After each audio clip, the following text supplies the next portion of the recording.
নিজেদের দায়ে সংকটের মুখে পায়রা সমুদ্র বন্দর 2016 থেকে 2024 সাল পর্যন্ত প্রায় 7,000 কোটি টাকা খরচ হলেও নিয়মিত ড্রেজিংয়ের জন্য কেনা হয়নি হপার ড্রেজার। শুধুমাত্র একটি দরপত্র জমা দেওয়ার ভিত্তিতে কর্ণফুলী শিপ বিল্ডার্সকে কার্যাদেশ দেওয়ার চিন্তাভাবনা করছে কর্তৃপক্ষ। সংশ্লিষ্টদের অভিযোগ, এখানে দরপত্র সহ নানা কাজে অতীতেও নয়-ছয় হয়েছে। শফিকুল ইসলাম সবুজ বিস্তারিত জানাবেন।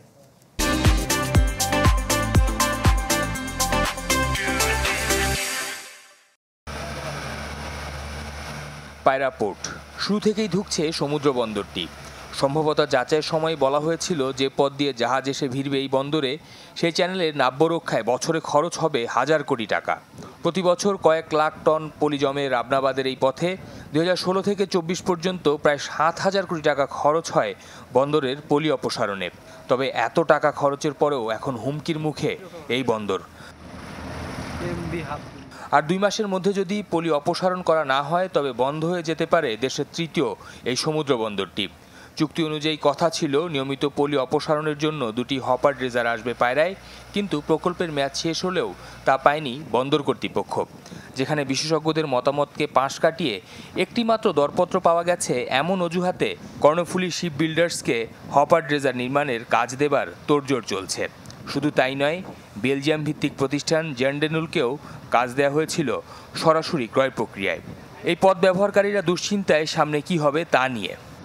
40,000 মেট্রিক টনের ধারণ ক্ষমতার বড় জাহাজ পায়রা বন্দরে নিয়ে আসতে পারতাম। তো এখন ড্রেজিং না থাকার কারণে লাইটার জাহাজগুলো আমরা এখানে নিয়ে আসতে পারতেছি না। এখন যদি এভাবে চলতে থাকে তাহলে তো এই প্রজেক্টের ভবিষ্যৎ নিয়ে আমরাও শঙ্কিত। পোর্ট অথরিটি কি করবে না করবে, আমাদেরকে তো আপনার প্রতি মাসে মাসে ড্রাফট চার্ট ইস্যু করে। ইন ফিউচারে যদি কোনো রকম সমস্যা হয় সেক্ষেত্রে ওরা বলতে পারবে যে ওদের কি অ্যারেঞ্জমেন্ট আছে, সেটা কোনো সমস্যা হবে কিনা। পায়রা বন্দর কর্তৃপক্ষের চেয়ারম্যান জানান কি কারণে দেশীয় প্রতিষ্ঠানকে বাছাই করা হয়েছে হপার ড্রেজার নির্মাণের জন্য। জানান নিয়মিত ড্রেজিংয়ের জন্য অর্থ চাওয়া হয়েছে সরকারের কাছে। তো ওটা করেছে, এখন ওইভাবেই তারা একটা সিঙ্গেল আসছে। এখন আমরা ওইভাবে গিয়েছি, সিসি এর অনুমোদন যেহেতু হয় না, এটা আসলে ফাইনাল বলা যায় না যে উনি পেয়েছে। সোজা কথা, দ্যাট ইজ মাই আর কি, মানে ওরা যে কাজ পেয়েছে এই কথা বলা যাবে না। কিন্তু এটা যে মুহূর্তে সিসি এর অনুমোদন হবে, সিসি এতে নিশ্চয়ই সমস্ত টেকনিক্যাল বিষয়টা উপস্থাপন করা হবে, তখন বলা যাবে যে উনি কাজ পেয়েছে। এই 2টা ড্রেজার ক্রয় করতে মিনিমাম 2 বছর লাগবে, যেই দেশের থেকে কিনে যেখানে বানান।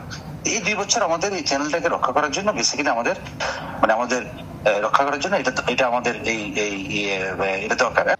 2019 সালের সেপ্টেম্বরে প্রথম জাহাজ আসে পায়রা বন্দরে। সব মিলে এখন পর্যন্ত খরচ হয়েছে প্রায় 15,000 কোটি টাকার মতো।